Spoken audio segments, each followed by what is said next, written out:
Subscribe to the MTL World at Malworld 1 YouTube channel.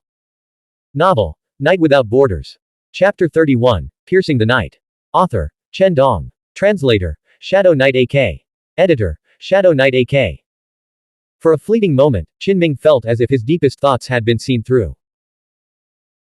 The inferno that had engulfed the entire village 2 years ago seemed to erupt from his memories into reality. The searing heat, the acrid stench of burning flesh, the shattered walls and corpses strewn across the ground, and the ethereal feather-robed youth, all resurfaced vividly.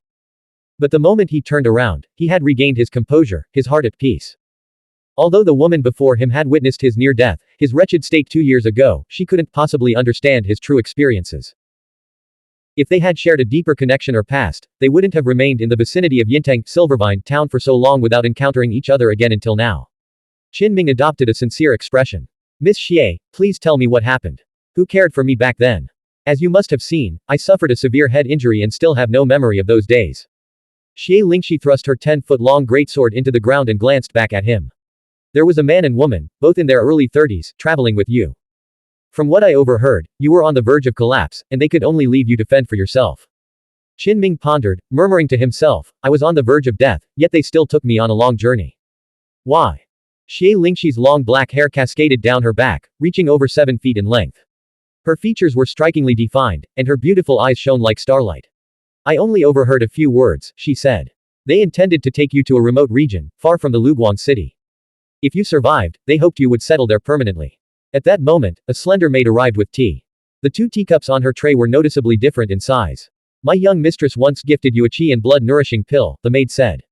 Though not particularly precious, it was offered with genuine kindness.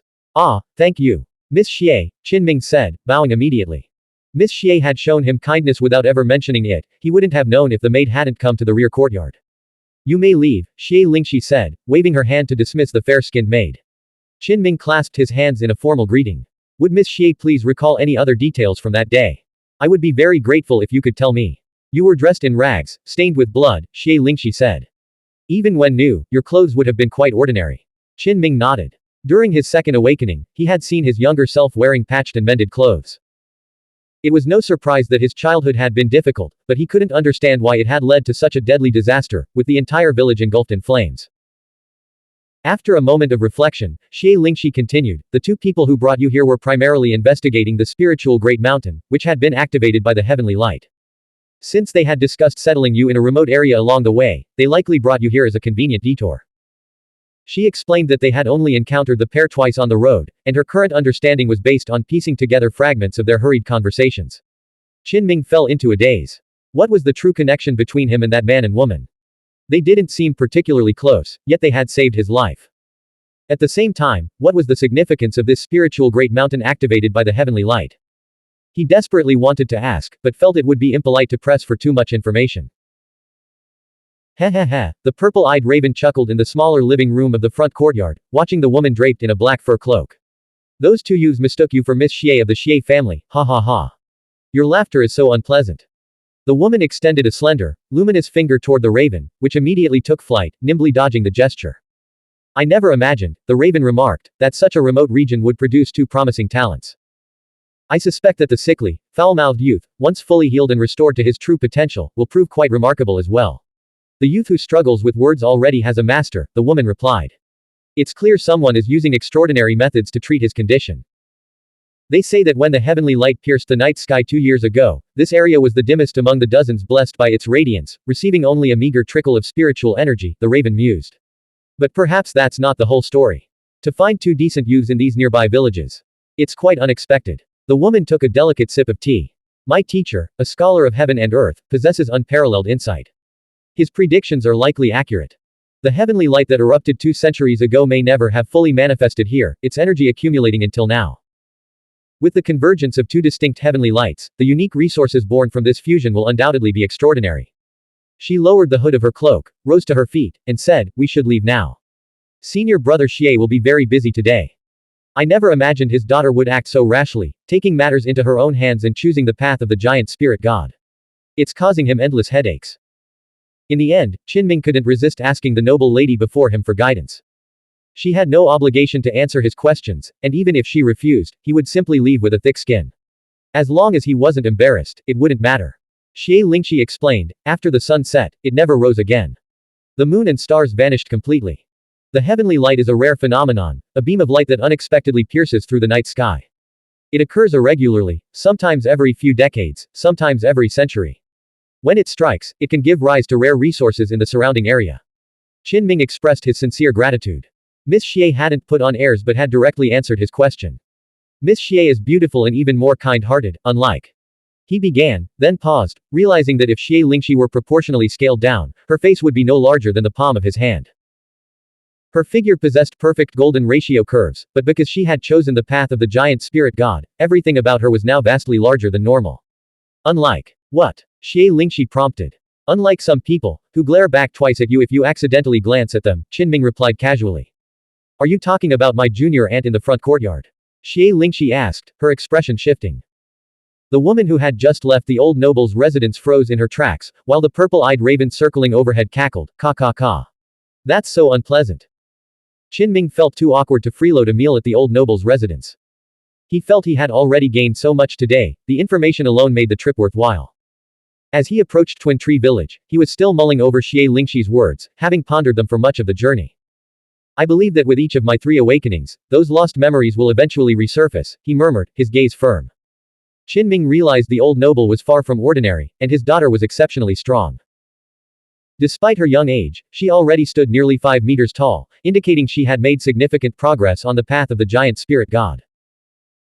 The two who brought me here, the woman with a red mole on her right eyebrow and the man with unusually long arms, I wonder if they'll come to the Great Mountain again to harvest resources from the special nodes, Qin Ming mused. He also learned that Loyue, Fallen Moon, City was a sizable settlement located a great distance from here. Soon, news arrived from Sao Long, Wei Jiru, and Mu Qing, they would enter the mountain in 2 days. With this confirmation, the high-ranking figure of Kaisha City had reached an agreement with the high-level lifeforms of the Great Mountain. The aberrants would relinquish all the territory they had previously expanded into. The areas outside the mountain where people used to hunt and gather herbs were now freely accessible. However, venturing deeper into the Great Mountain's dangerous zones would depend entirely on individual skill and one's own risk. The high-level lifeforms had promised not to engage in secret hunting, but the mountain teemed with other dangerous creatures, leaving outsiders to fend for themselves. The high-ranking figure of Kaisha City had made a similar pledge, vowing not to intervene secretly. Clearly, even after driving out the invading high-level lifeforms, the Great Mountain would remain far from peaceful. Even if the high-ranking figure refrained from bloody hunts, the old guard of various clans and other terrifying aberrants within the mountain would clash in the densest night mist regions. Any deep foray would inevitably lead to bloodshed, regardless of one's status or origins. I can guide you, but only within the outer zones, Qin Ming immediately informed Mu Qing and the others. I won't set foot in those unknown territories. Sigh, we wouldn't dare venture too far anyway, Mu Qing, Sao Long, Wei Jiru, and the others lamented. Those are the old geezer's turf, they'd go berserk and slaughter anyone who trespasses. The main concern was that people from other regions were also converging on the area, making even the outer zones far from safe. Because the news had spread that rare resources were now emerging at certain nodes that can be harvested. Over the next 2 days, Qin Ming observed the various factions mobilizing. It wasn't just the outsiders who have come from afar, local organizations such as the Three-Eyed Sect and Jinji Golden Rooster Ridge were also actively preparing. The Three-Eyed Sect was shrouded in mystery, rumored to have members in distant cities, with their presence in this region merely a foothold. Normally, the sect's local members would flaunt their high-ranking figures' influence to intimidate others, always declaring their affiliation and boasting of their top-tier experts before any conflict, urging opponents to weigh their options carefully. But today, they had changed their tune. Someone approached Xu Yuping to negotiate, adopting a far more subtle and less aggressive approach. We're all locals here, the sect member began. When we make special discoveries, we should share them. The rare resources of this land naturally belong to us. Look at that great mountain, it stands firm, never shifting, a constant companion throughout our lives. Even in death, we'll rest beside it. The Three-Eyed Sect, rooted in this land like that mountain, will endure forever. Old Lu, unable to bear Scarface Lao Er's words any longer, interrupted, Scarface Lao Er, why don't you just be straightforward like before? You should roll up your sleeves, slam your knife on the table, and put your foot on the bench to threaten us. Tell us to reveal any special nodes we find in the mountains to you. Otherwise, after the people from Kaisha City leave, you'll remain here as enduring as the Great Mountain, and you'll take revenge on us. Is that what you mean? Exactly. I wanted to say it that way too, but the higher-ups told me to be less aggressive this time. Now that you have get the message. I'm leaving. Scarface Lao Er of the Three-Eyed Sect turned and strode away. Soon after, the people from Jinji Golden Rooster Ridge arrived. Though they had once been notorious bandits and had since been recruited into the government, they still remained a source of fear for the surrounding villages and towns. This was because Jinji Golden Rooster Ridge had trained Jinji Golden Rooster Knights, fierce warriors perfectly suited for ambushes in the mountains. Their golden ground chickens, corresponding to second-stage mutant creatures, combined with their mounted riders, made them exceptionally dangerous. We're entering the mountains soon. Yu Liangyan sat in his meditation chamber, a jade jar resting on the table before him. Inside was a spiritual substance that, when consumed, would grant him a second awakening. With 2 days remaining before the expedition, he had ample time to fully elevate his life's essence. Originally, he hadn't planned to act so quickly, preferring to further refine his newly awakened foundation. But now, his expression shifted erratically between cold resolve and hesitant uncertainty. He couldn't bear the thought of failing to accompany the woman to Luguang City. Have you completed the investigation? Yu Liangyan asked the person outside the chamber. Yes, everything's been confirmed. After entering the mountains, it's best to avoid contacting him for the first 2 days. He'll likely be traveling with Mu Qing, Cao Long, and their group. Once they've familiarized themselves with the terrain, we can approach him. Good. 2 days later, the various factions began their ascent into the mountains.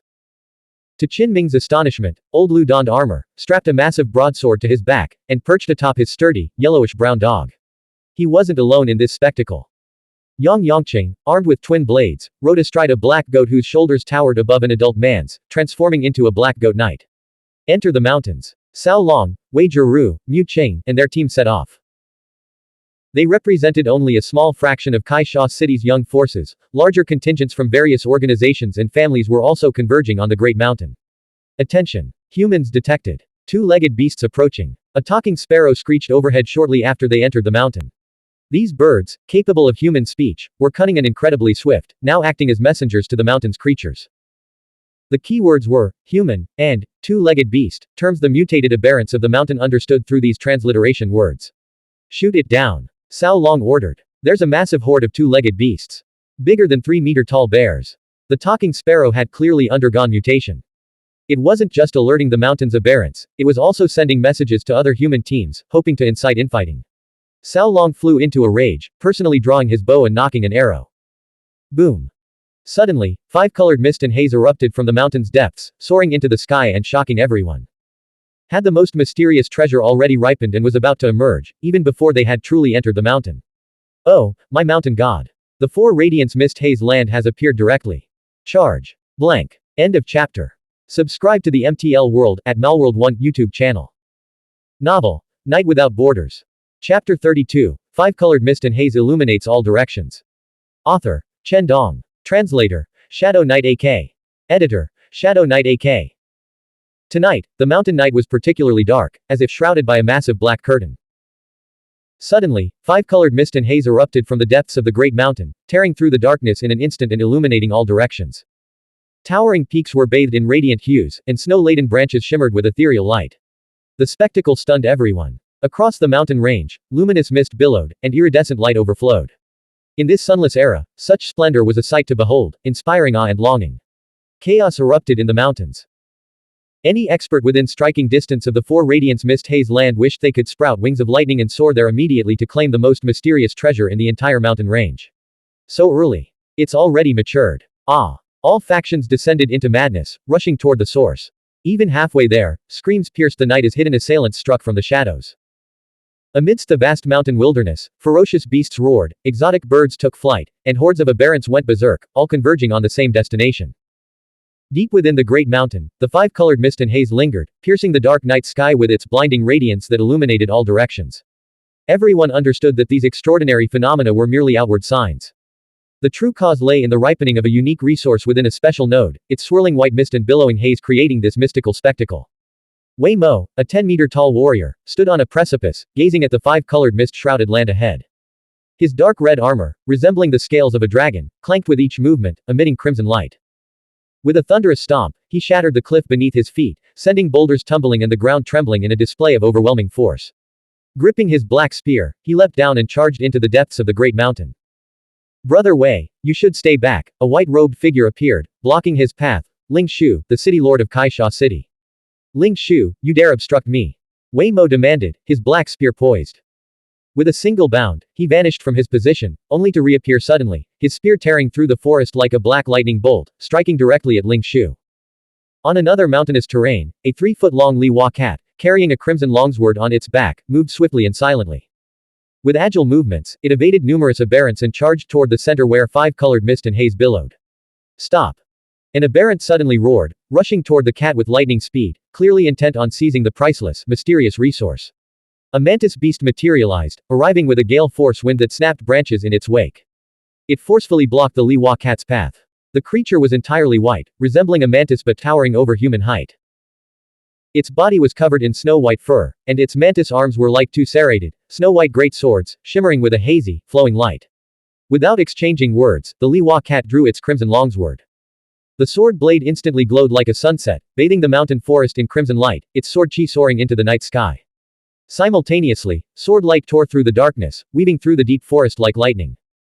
Under the impact of the invisible sword chi, entire swaths of towering trees collapsed, while others shattered into fragments. The old weasel, usually so leisurely riding his donkey with unwavering composure, had abandoned his mount today.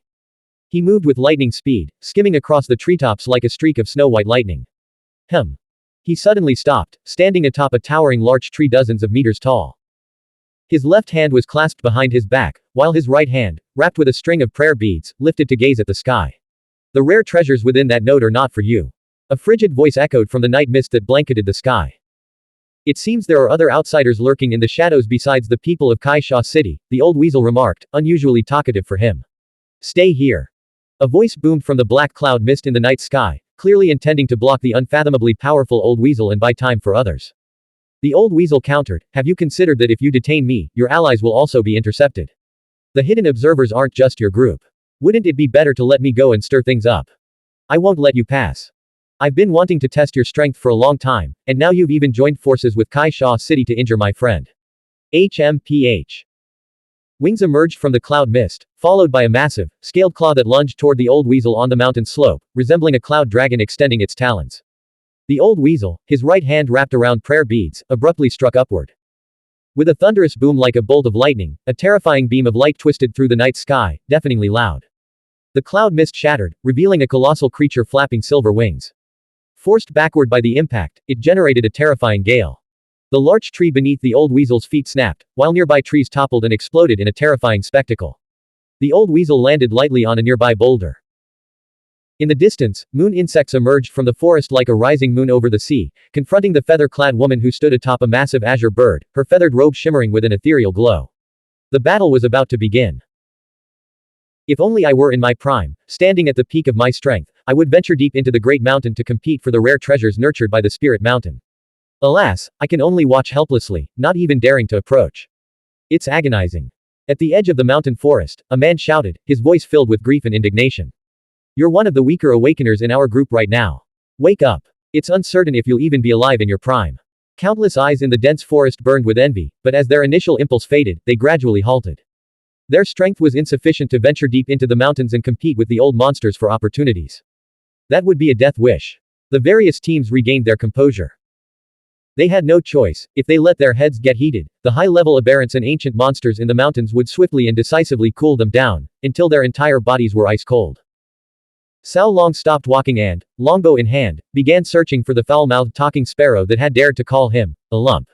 Special node discovered here. Someone's trying to hog it all. The talking sparrow squawked again, sounding almost sentient as it stirred up trouble, trying to lure other teams to attack. Swoosh, swoosh, swoosh. Iron arrows rained down in a dense barrage, aimed at the source of the talking sparrow's cries. They're trying to silence me.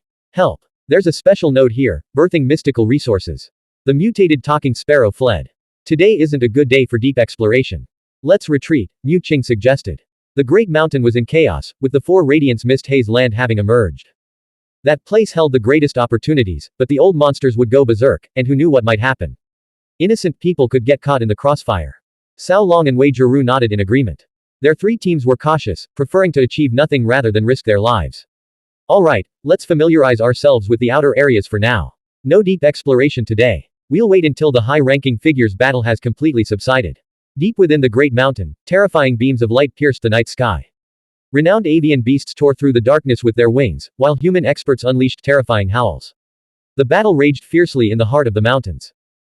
With Dog Knight Old Lu, Black Sheep Knight Yang Yongqing, and others serving as guides, Qinming was now free to move independently. Mu Qing, Cao Long, and the rest had retreated to the periphery, intending to assess the outcome of the main battle before making further plans. Qinming relished the newfound freedom. He had no intention of venturing deep into the mountains. While rare treasures were tempting, survival came first. He wandered through the forest, searching for the talking sparrow he had promised to catch for Xiao Wenrui. He had never managed to find one before, but this mutated specimen seemed particularly intelligent. Unfortunately, the mutated talking sparrow remained elusive. After thoroughly antagonizing Cao Long and his group, it had vanished completely. Qinming paused briefly, then headed toward the fissure that had once made him gravely ill. He wanted to see how this unique node had fared after the recent upheaval in the mountains. He separated from Mu Qing and Cao Long.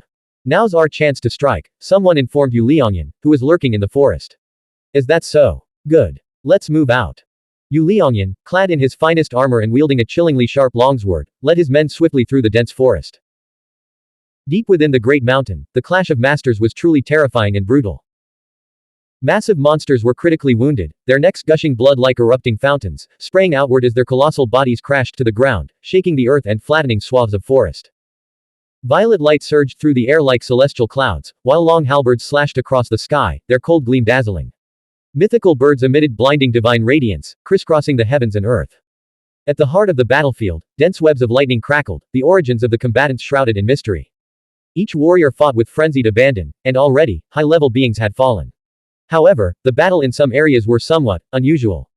In the forest, Ling Shu, clad in white robes, sat on the ground, breaking the clay seal of a wine jar. He poured himself a cup before tossing the jar to Wei Mo, who caught it effortlessly.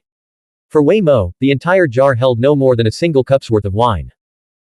The two drank in silence, their long swords and 10-meter-long spears still gripped in their hands, radiating blinding heavenly light that surged into the night sky.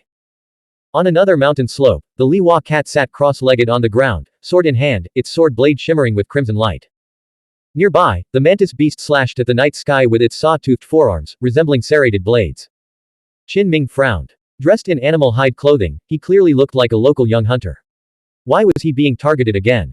He stopped walking, realizing two groups of people were closing in on him from both directions, effectively blocking his path. One group was rapidly approaching from behind. Qinming. Yu Liangyan arrived, his expression complex as he studied the tall, handsome youth before him. The young man's extraordinary aura was undeniable. This very youth might be the obstacle preventing Yu Liangyan from advancing further. Who are you? What do you want? Qinming asked, gripping his long-handled black gold hammer. Yu Liangyan stared at him impassively for a moment before finally replying, Yu Liangyan of Kaisha City. Someone asked me to test your strength. Draw your weapon. Qinming frowned. What was going on? He warily eyed the other four figures. Their weapons were heavy but not excessively so, suggesting they were all second-stage awakeners. Come on.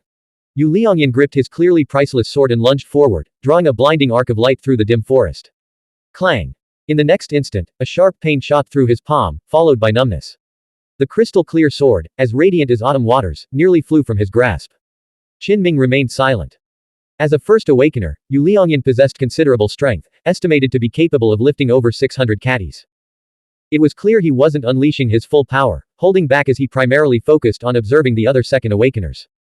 Yu Liangyan attacked again, but after 3 consecutive blocks of his longsword, his right hand trembled slightly. He sighed in resignation and retreated. My strength and speed are no match for yours. I stand no chance, he said dejectedly, sheathing his sword. Someone will likely seek you out soon. I'll take my leave. My victory. Has it affected you? Qinming asked. My defeat disqualifies me from serving the noble. You'll replace me, Yu Liangyan replied. Then what will you do? Qinming frowned. What else can I do? Since I can no longer strive for advancement, I'll simply return home to inherit my family's noble title, Yu Liangyan said, leading his men away. Qinming had intended to say more, but Yu Liangyan's final words caught in his throat, leaving him speechless. Brother Yu's character is indeed commendable. It's a pity you must return to Kaisha City after your defeat, Qi Huayan said, emerging from the forest. Yu Liangyan, who had been about to leave, stopped and turned around. The noble lord wants me to take a look at him too, Qi Huayan said, drawing his long saber. With a faint smile, he strode toward Qinming. So, I'll assess him. A grating metallic screech filled the air as Qi Huayan unleashed 3 swift strikes before sheathing his blade. He shook his head. It's a pity. He's still lacking a little, not meeting the noble lord's requirements. Even this isn't enough. Yu Liangyan asked, surprised. The The noble lord is looking for a potential candidate. He's still a little short. Let's go. Qi Huaiyan turned to leave, Yu Liangyan following. Qin felt utterly bewildered.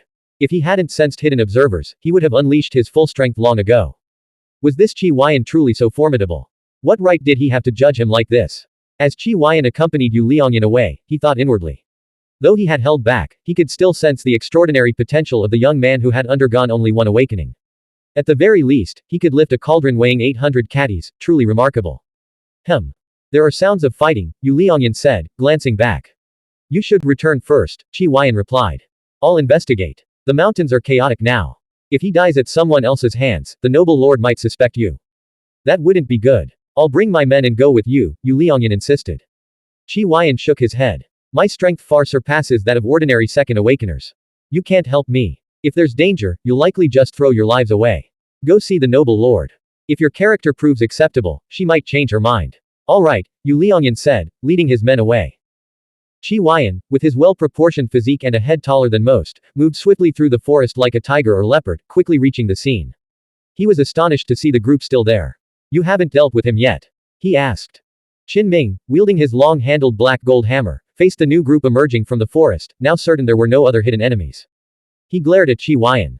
Yu Liangyan didn't want to kill me. So you're the one who wants me dead. 6 men surrounded Qin, their faces twisted with murderous intent.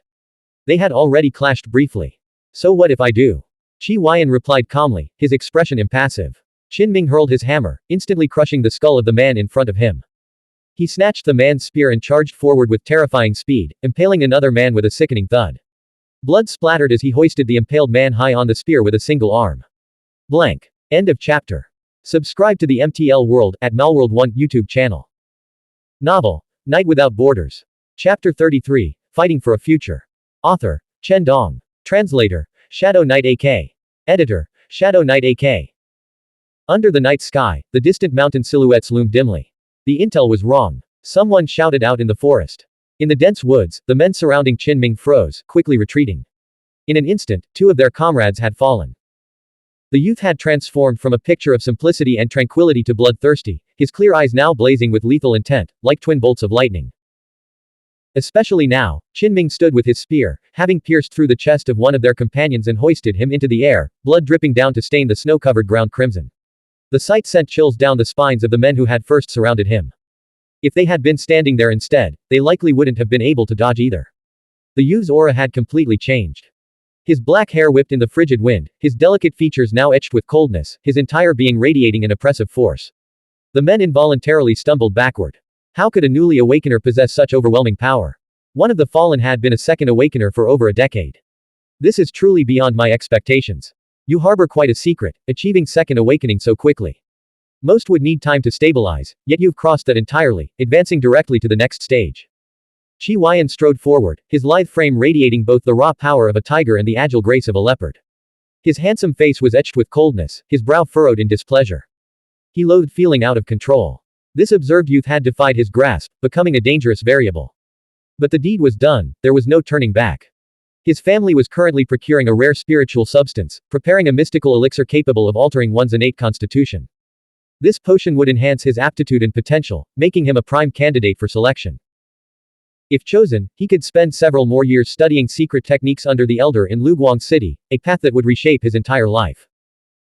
Had Qin and Yu Liangyan possessed similar talents, Qi Huaiyan would have gladly extended an olive branch, seeking their friendship.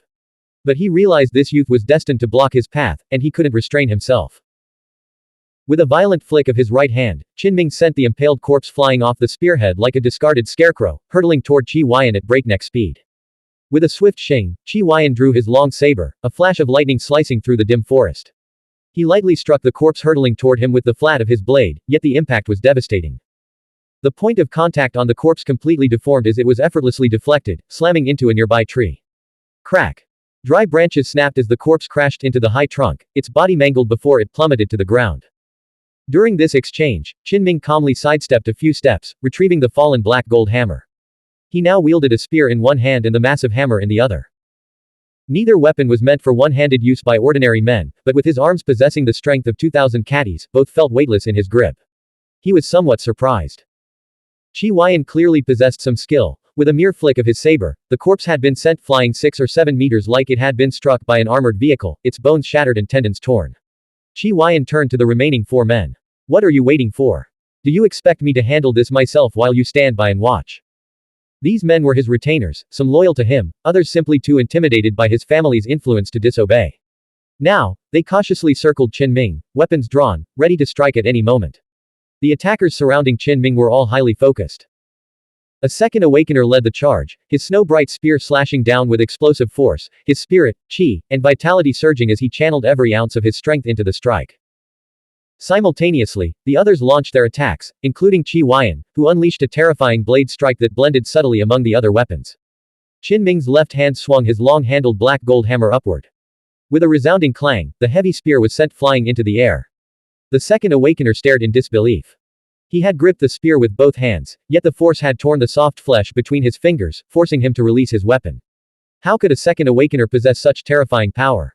At the same moment, the others clashed with Qin Ming's spear and hammer. All were shaken by the impact, but unlike the spearmen, they had allowed themselves some room for recoil. Though their arms numbed, they retained their weapons. Qin Ming's power was not his only advantage, his speed far surpassed theirs. Otherwise, he couldn't have intercepted all their attacks in an instant. Xuanhuan retreated after a brief, probing contact, realizing this youth had completely lost control and was beyond his grasp. Even his initial high estimation of the youth had proven conservative. Without hesitation, he retrieved a 3-inch tall crystal vial, uncorked it, and poured the crimson liquid inside into his mouth, swallowing it down without a second thought. He had no other choice today. Even if he could escape, he knew his fate would be grim if he didn't silence this youth. The raven, once it learned the truth of this place, would surely eliminate him. Though Xuanhuan understood the liquid would harm him later, he couldn't afford to hesitate. He needed to drastically enhance his strength immediately. In the arena, Qin Ming showed no hesitation. After the initial clash, engaging all his opponents simultaneously, he immediately identified their weakest point. The second awakener whose spear he had sent flying became his primary target. His body moved like a phantom, dodging the incoming longswords, iron maces, and sabers with near teleportation speed. With a thunderous strike, he slammed his hammer down on the retreating second awakener, whose 10 bloodied fingers dripped crimson as he desperately backpedaled. The man dodged with all his might, aided by his companions, but he couldn't completely evade the blow. The black gold hammer struck his right shoulder, crushing it instantly and shattering the bones in his right chest. The broken ribs pierced his internal organs, sending him flying with a blood-curdling scream. Though not yet dead, he was incapacitated, lying on the ground gasping for breath, unable to rise. His right shoulder had vanished, the entire arm severed and flung away. This overwhelming, savage power and terrifying fighting style drained the color from the faces of the remaining attackers. What kind of monster had they encountered? Even though they owed their loyalty to the Qi family, with their families residing in the city, they now felt a primal fear, sensing an invincible foe and desperately wanting to retreat. What kind of golden foundation had this man forged during his first awakening? Now, after his second awakening, his power and speed were beyond their reach, as if they belonged to different realms. Don't panic, Xuanhuan said, drawing his long saber and stepping forward. I can handle him. Just coordinate with me and keep this demon occupied. His face was flushed and glowing, and his entire body seemed to be burning. Every exposed part of his skin radiated a crimson light, swirling with a blood-colored mist. Qin Ming stared back, unfazed. His opponent was a second awakener, and even if he had consumed some mysterious potion, could it truly allow his body to manifest heavenly light and break into the third awakening realm? That was utterly unrealistic. Even if his body were undergoing transformation, such a process would require at least a day or two to complete. This kind of extraordinary power. It's truly intoxicating, Xuanhuan sighed. Fixing his gaze on Qin Ming, he continued, I admit, greed has blinded me. My eyes have lost their clarity, and my heart is clouded with dust. But even if I had the chance to do it all again, I'd likely make the same choice. At this critical moment, he suddenly needed to vent his emotions. Red light flowed across Xuanhuan's well-proportioned physique. His still youthful face bore a mixture of resentment and a burning desire for power. He continued, do you know? I came from a city much smaller than Kaisha City. But during my first awakening, I could lift 720 catties, a feat that made me the unrivaled prodigy of my region, far surpassing the second best in my age group. Yet when the nobles passed through, I barely qualified as a candidate. I was devastated. Qin Ming remained still, listening quietly without making a move. Xuanhuan gazed up at the night sky and said, now, I finally have my chance. My family sacrificed a mining vein to obtain a remarkable spiritual object that can alter my innate constitution and enhance my aptitude. This will allow me to study under the noble teacher for 5 or 10 years. Do you understand what this means? It will change my destiny forever. One step forward, and the world will open up to me, my life becoming a tapestry of splendor. But your arrival has blocked my path to advancement. If you become an alternate candidate, I will lose my qualification. One step back, and I'll become a rootless duckweed, accompanying the group as a mere attendant, only able to observe for 1 or 4 years, insufficient to fundamentally alter my fate. I have no other choice. Qin calmly met his gaze. You're striving for advancement, fighting for your own ambitions, yearning to step into a wider world and witness the boundless splendor of life. I'm here simply to survive, to stay alive. Xuanhuan raised his long blade. Yes, our positions are irreconcilable. Our meeting here was a mistake. But I have no retreat. Either I kill you and leap like a fish from a shallow stream into the boundless golden sea, stirring up my own golden waves, or I die here today, ending it all. Kill. He roared a single word. Kill. With a leap, he closed the distance, his long blade unleashing a blinding flash that shattered nearby branches and trees. The others followed suit, launching a coordinated assault. In the blink of an eye, Qin faced 4 elite warriors alone, yet remained utterly composed, showing no sign of urgency as he parried their attacks in rapid succession. How is this possible? Xuanhuan couldn't believe his eyes, struggling to accept the reality. After consuming the red potion with its severe side effects, his strength had surged dramatically, yet he still couldn't overwhelm his opponent. During his first awakening, he could lift 720 catties. After his second awakening, his arm strength doubled, now reaching 1,800 catties. Even at this level, he couldn't suppress his foe. Instead, his right hand went numb from the force of the clashes. What kind of monster was this? He far exceeded Xuanhuan's wildest imaginings. Is he even human? The other warriors paled. They knew Xuanhuan's golden foundation intimately, having all come from the same place. They understood the terrifying power he wielded after consuming the red liquid, yet he still couldn't defeat this youth. Qin spoke, unless you immediately manifest heavenly light after taking that stimulant liquid and step into the third awakening realm, all your efforts are futile. Simultaneously, he showed no mercy, his right hand spear piercing through one opponent's chest, flinging him into a large tree where he hung suspended. Boom. In the next instant, he smashed another opponent's longsword aside with his hammer, crushing the man's chest. Though not immediately dead, the man's fate was sealed. Xuanhuan, driven to madness, launched a relentless attack. Yet his blade-wielding hand trembled slightly, unable to withstand the opponent's black gold hammer. He couldn't hold out any longer. At that moment, Qin hurled his spear. Xuanhuan's last ally was impaled, collapsing into the snow, gasping for breath. The man could scarcely believe that their group, led by Xuanhuan, had failed to overwhelm a single opponent. They were all going to die here. Qin calmly executed the combat techniques from the sword manual, not rigidly adhering to fixed stances but adapting them fluidly according to his own understanding. His movements were free of mechanical stiffness, often delivering unexpected, inspired strikes. After repeated clashes, Xuanhuan realized with despair that even by employing every skill, matching cunning with cunning, and unleashing his most lethal techniques, he was utterly outmatched, completely and utterly crushed. With a resounding crash, Xuanhuan was sent flying. Qin hammer had struck his right shoulder, shattering it in a bloody explosion. What level have you reached? How much power do you possess? Xuanhuan demanded, his voice filled with bitter resentment.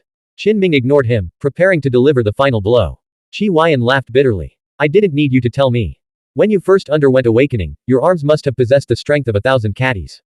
After your second awakening, you could naturally lift a 2,000 catties cauldron. Am I right? The other survivors, even as they coughed up blood and struggled for life, strained to lift their heads and gaze at the valiant young man. Their hearts were shaken to the core. To hear such news on the brink of death, that someone could actually reach such a realm. I'll send you on your way, Qin said calmly, moving to deliver a final hammer strike to each of them, ending their lives completely. He meticulously cleared the battlefield, tidying up the aftermath and ensuring every trace of the battle was erased before turning to leave, heading toward the fissure that had once made him gravely ill. Qin felt a strange sensation. The special node that had once caused him such severe illness now made his body relax and feel lighter as soon as he approached it. The lingering fatigue from the battle quickly dissipated in this place. After carefully scanning the surrounding mountains and forests, he entered the fissure without hesitation, once again witnessing the strands of silver light weaving beneath the earth. Blank. End of chapter. Subscribe to the MTL World at Malworld 1 YouTube channel. Novel, Night Without Borders. Chapter 34, Truth and Illusion. Author, Chen Dong. Translator, Shadow Knight AK. Editor, Shadow Knight AK. Qin fatigue vanished as soon as he entered the fissure. His earlier feeling outside wasn't an illusion, the place that had once nearly cost him his life was now completely different. He looked up. The exit was only about 4 meters above him. Around him, silver light spread like spiderwebs, connecting and extending through the underground space. When his body touched the light, he felt a faint warmth. Holding a short sword in one hand and the long-handled black gold hammer in the other, Qinming advanced cautiously. He hadn't ventured deep during his accidental fall last time, but now he intended to explore further. The ground was uneven, scattered with rocks of varying sizes and damp. Water droplets clung to the stone walls on either side, occasionally dripping down. The path ahead grew increasingly rugged and narrowed until he was nearly brushing against the walls. Soon, he reached a narrow gap barely wide enough for one person to pass through. Though underground, the area wasn't completely dark. The crisscrossing silver threads, woven haphazardly, cast a faint glow. Qinming touched the silver light without harm. Brushing against the damp stone walls, he entered an open area where the ground was smoother and fewer rocks littered the surface. In this area, the silver threads had thickened, crisscrossing the entire space like countless spiderwebs fused together. Moreover, some of the threads piercing through the stone walls shimmered with faint golden specks, and a white mist billowed around them. As Qinming stood there, the sensation became clearer. His body felt light and agile, his tense muscles relaxing on their own, bathed in a warm, soothing sensation like soaking in a hot spring. He frowned. Was this due to a violent transformation at a special node within the mountain? Or had he adapted to this place after enduring the torment he'd suffered here before? The terrifying experience remained vivid in his memory. His heart had pounded like a frantic drum, threatening to burst from his chest. His blood had surged at a terrifying speed, and he'd vaguely heard the roar of a waterfall in his ears. Reflecting on the changes since leaving this place, the most peculiar was the unorthodox technique he'd practiced for years without any noticeable progress. After surviving near death, his subsequent attempts at practicing it triggered an extraordinary reaction. He now knew that his unorthodox technique wasn't unorthodox at all. It was recorded on the Silk Scroll, which he had diligently practiced since childhood. Someone told me the Silk Scroll couldn't be mastered, that most of it had been torn and burned. The remaining 20 or so pages of the Silk Scroll could still be practiced, but required guidance from someone who had already mastered it. Those individuals were likely long dead. I couldn't find anyone like that. Without assistance, I still managed to master it. Could this place be connected? Qinming pondered, his mind racing with possibilities. Could it be that mastering the Silk Scroll's techniques initially requires the protection of predecessors, entering such an extremely dangerous special node? Qinming mused deeply. He then moved forward, observing this peculiar place more closely. He cautiously began touching the thick, faintly golden silk threads. Soon, as he ventured deeper, he encountered luminous threads radiating purple qi, piercing through the stone walls. The extraordinary sight left his flesh unharmed. In the dense forest outside the great mountain, the purple-eyed raven soared through the air when a vast cloud of black mist suddenly billowed up ahead, blocking its path. Who's there? The raven shouted, instantly on guard. Its violet eyes swirled with arcane symbols as it gradually pierced through the thick fog. Perched atop a towering tree stood an enormous owl, easily taller than a human. Its wings, as nimble as human hands, were flipping through a book bound in animal hide. Long time no see, the owl hooted. Want to have a few drinks? The mist remained thick as the owl tucked the book under one wing. I'm patrolling the mountain, the raven replied, declining with a hint of wariness. I don't have time. What's your status now? This isn't your territory. You've really made something of yourself, haven't you? Guarding the door for some old geezer. The owl blocked the raven's path, its tone dripping with disapproval. It seemed intent on lecturing the raven right there, and the black mist thickened, engulfing the forest. Old owl, the purple-eyed raven retorted, I'm busy. I've got my eye on a promising candidate lately and need to check on him. Get out of my way. If Xuanhuan had been aware of this, he would have broken into a cold sweat. Like you Liangyan, he had yet to earn the approval and was still being tested and observed. The owl hooted, you're really not returning to the wild black mist world. You're from a renowned noble clan, one of the great bird families. With your superior lineage, you're a bird of deep roots. How can you willingly debase yourself? Do you intend to re-envision your true form, transform into a two-legged beast, and live permanently in the city? The purple-eyed raven nodded. Well, it's not entirely impossible. I have the talent to alter my true form. Aren't there already people who linger near the forbidden zones in deep mountains and swamps, transforming into aberrants? Why can't we do the opposite, find a path that suits us? The owl scolded, what kind of nonsense is this? Humans becoming less human, beasts becoming less beastly. You're a raven from a noble clan, yet you want to become human. I'll tell Lord Raven myself. He'll pluck every feather from your body and personally turn you into a bald two-legged beast. The two began to argue. Mind your own business and get out of my way, the raven snapped. You might delay my urgent affairs. If they test that kid early and something goes wrong, everything will be ruined. If he proves moldable, I'll need him in the future to retrieve something for me from the human world, something crucial to my future path. You know what's at stake here. Now move. Yu Liangyan had told the raven they would likely test Qinming in about 2 days, but if the opportunity arose, they might act sooner. Master Wu, you've returned from the depths of the Great Mountain. A disaster has struck. It's terrible, they're all dead. The mutated talking sparrow flapped its wings frantically, screeching. The purple-eyed raven emerged from the black mist, its eyes glowing. What happened? Master Wu, I carried out your instructions diligently. But during the mission, a 3-meter-tall bear led a horde of 2-legged beasts to hunt me down. I fled in terror, and when I returned moments later, everyone there was dead. I smelled their blood, but I don't know how they died. The purple-eyed raven followed the sparrow to the scene. Sensing the area carefully, it was exceptionally sensitive to the chi of life and death. It closed its eyes for a moment before opening them again. Qi Huayan is dead, it murmured. There's no trace of the youth's death qi here. Intriguing. Was Qi Huayan killed by an outsider, or did his confrontation with the youth lead to his demise? With a flick of its wing, it dismissed the talking sparrow. If the youth is truly this formidable, having reached this point on his own, then it's just as well he didn't go to Luguang City. There's no need for me to intervene now. The purple-eyed raven soared away. Meanwhile, Yu Liangyan was reporting to the woman in the snowy wilderness. Qi Huayan tested Qin Ming and concluded that he still fell short by a little. The Great Mountain is in chaos. Before I left, a fierce conflict erupted in the dense forest. The purple-eyed raven flew back and landed on a low-hanging branch. Qi Huayan rushed to save them, but died himself, it said. It's a pity. You stay here, the woman in the black fur cloak told Yu Liangyan. Ah. Yu Liangyan froze, then immediately bowed deeply, his face flushed with excitement. Deep within the Great Mountain, the soaring 5-colored mist and haze gradually dimmed. Ling Shu and Wei Mo rose simultaneously, tossing aside their wine cups and jars. Ling Shu lightly tapped his long sword against his boot, tearing the leather and exposing his toes. He then struck his chest, ripping his white robes.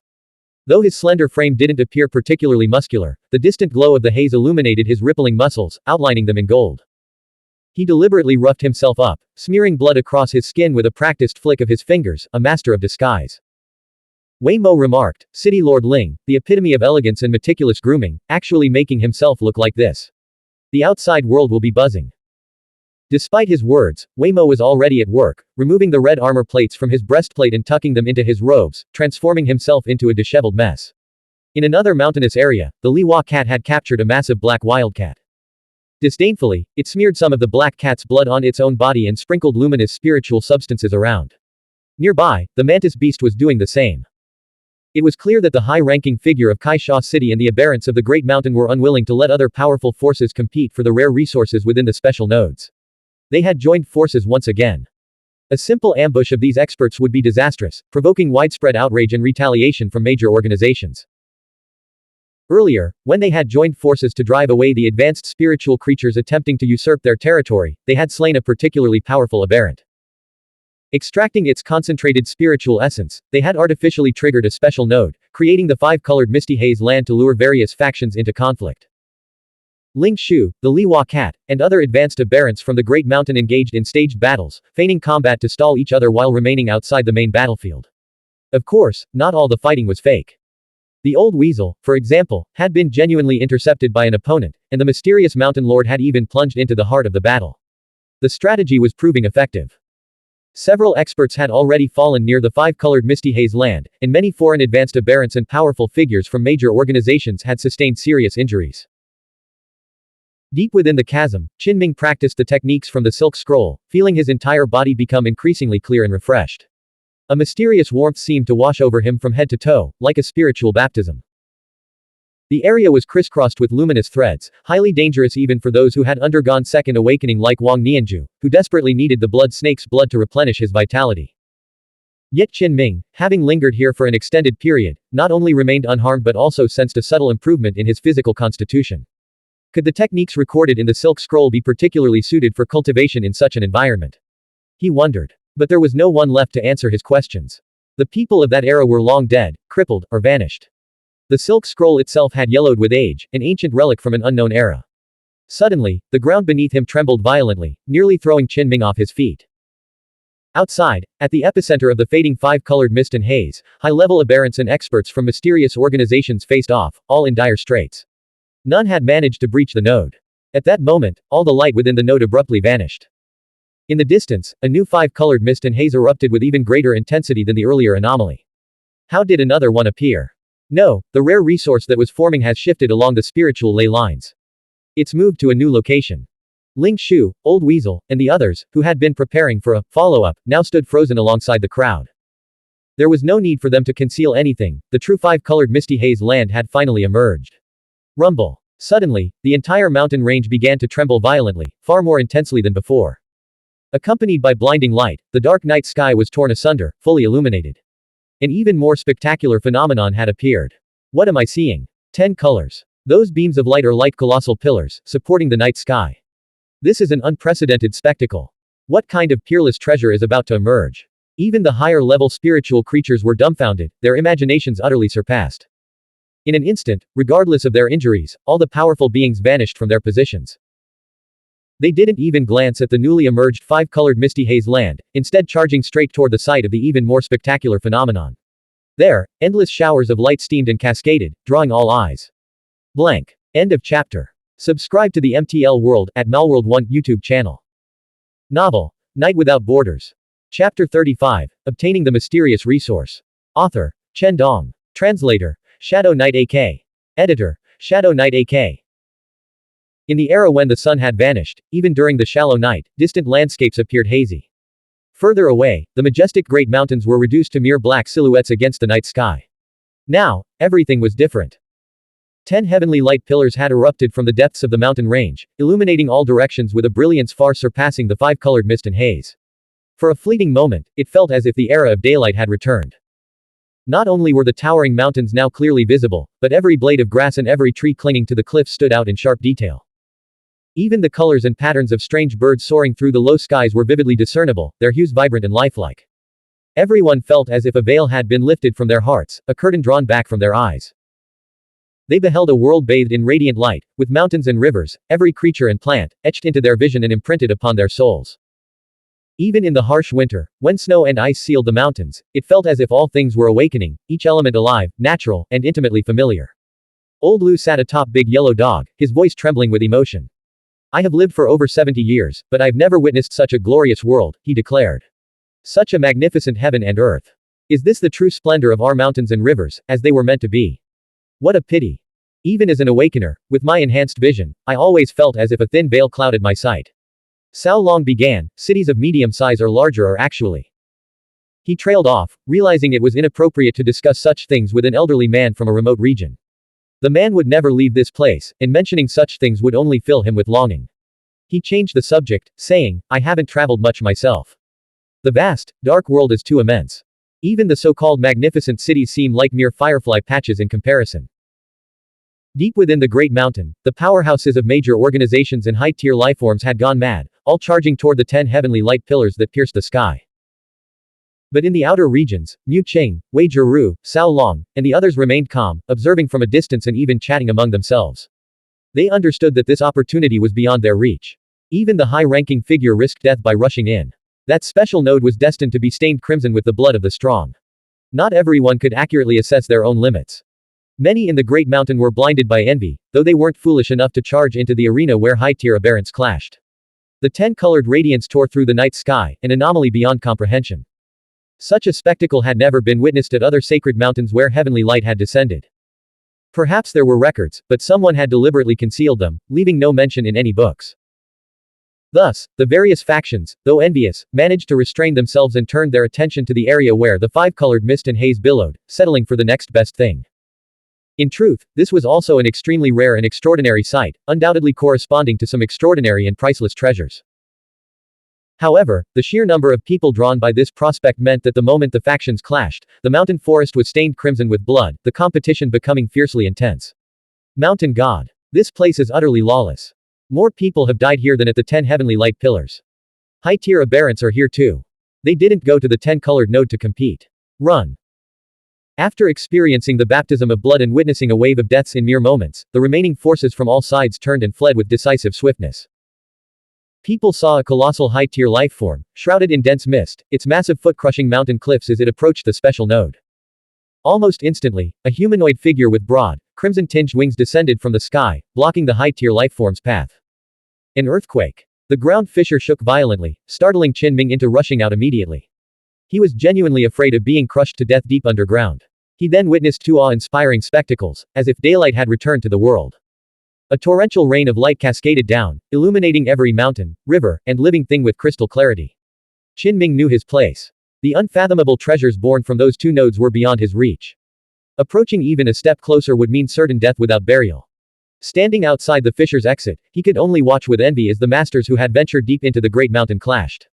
The ultimate victor would claim unimaginable rewards.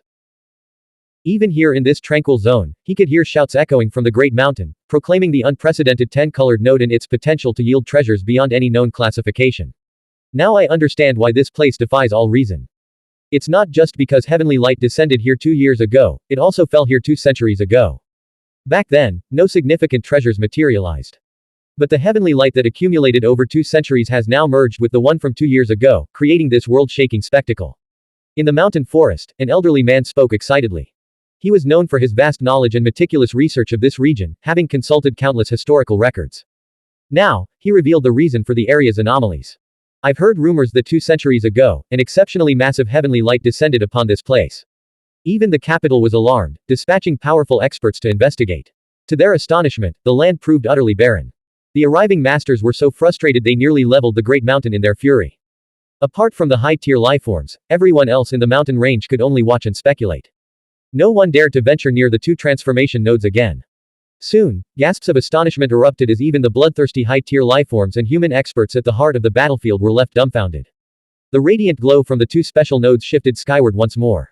Could there be some kind of monster beneath the ground? Even the usually calm and composed old weasel's face twitched, utterly exasperated by the relentless disturbances. This time, the 5-colored mist and haze and the 10 heavenly light pillars began circling within a confined area at astonishing speed. They're rapidly shifting along the spiritual ley line formed by the heavenly light, drawn to each other as the circles they orbit gradually shrink, bringing them closer. It wasn't just the experts who had personally entered the fray who noticed this, even distant observers could see it clearly. Could these 2 mystical phenomena be merging? Everyone was puzzled, as this was completely beyond their understanding. Ling Shu, Wei Mo, and the other high-tier aberrants were growing increasingly frustrated, chasing after the 2 spectacles without ever managing to make contact. Even when they rushed close and entered a special node, the phenomena would vanish again, continuing their relentless shifts. Eventually, some high-tier lifeforms began resorting to ambush tactics, waiting for the phenomena to reappear. Qin Ming found the situation peculiar. The node he was in lay outside the affected area, remaining remarkably quiet and undisturbed for the time being. He noticed that the crevice beneath his feet was also stirring, spewing forth silver threads tinged with pale gold, occasionally mixed with purple mist, crimson light, and other hues.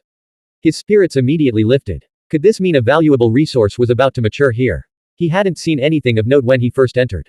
Could the upheaval deep within the great mountain have brought benefits even here? He rushed inside.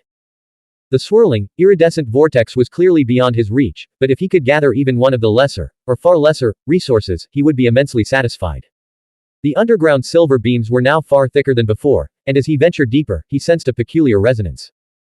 The sensation was akin to practicing the awakening techniques from the silk scroll in this very place, like being immersed in a hot spring and baptized by silver threads.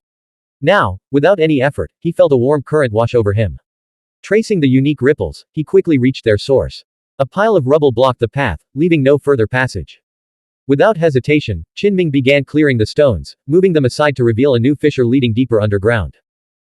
Along the way, he repeatedly used his long-handled black gold hammer to widen the fissure, smashing through obstacles until he finally reached the origin of the strange resonance. From the depths of the fissure surged a multicolored mist, enveloping a black stone about half the size of a human head. What is this? Qin Ming wondered. This must be the special resource that everyone was trying to harvest, but he had no idea what the black stone was used for. Within this unique node, the swirling multicolored mists caused occasional chest tightness and anxiety, but his body could still endure it. He noticed the luminous mists flowing toward the black stone from the fissure gradually thinning and receding, as if the tide were ebbing. Could this mean it was about to fully mature? Qin Ming remained still, patiently waiting. His body could still hold out, and as the luminous mists dissipated, his discomfort vanished completely. Moments later, the area fell silent. All the strange phenomena had vanished, leaving the half-human head-sized stone utterly unremarkable. If thrown away, no one would bother picking it up. Yet, if he focused his senses, he could still detect a faint, almost imperceptible ripple, a special perception he had gained after being bathed in the silver light that had erupted from the fissure. I can sense a faint resonance from special resources nourished by heavenly light. Qin Ming picked up the stone. It felt surprisingly heavy. He desperately wanted to peel back its outer layer to see what lay inside. He suppressed the urge to act impulsively, knowing he had to leave immediately. Being trapped in the crevice would be disastrous. When he quietly emerged from the exit onto the ground, the surroundings were eerily silent. Yet deep within the great mountain, the scene was anything but tranquil. Figures dotted the mountain peaks, gazing in awe at the increasingly magnificent spectacle unfolding before them. The five-colored mist and haze had already intertwined with the 10 pillars of light. Qinming moved silently through the dense forest, eventually burying himself in a snowdrift. He then began studying the stone, activating the awakening techniques described in the Silk Scroll. Golden ripples shimmered across his flesh as he started peeling away the stone's outer layer with his bare hands. Though the stone's crust was remarkably hard, he crushed it soundlessly, efficiently stripping away the fragments. Qinming continued working, feeling the stone shrink by 2 circles. Simultaneously, his unique perception detected a slight intensification of its energy fluctuations. He paused. If he completely stripped away the outer layer, would some extraordinary phenomenon occur? After all, while this object might not rival the 2 widely coveted treasures, it was undoubtedly no ordinary artifact. At that moment, Qinming felt like 100 claws were scratching at his heart. He desperately wanted to cleave the stone open, yet he feared accidentally unleashing some calamity. Blank. End of chapter. Subscribe to MTL World at Malworld 1 YouTube channel.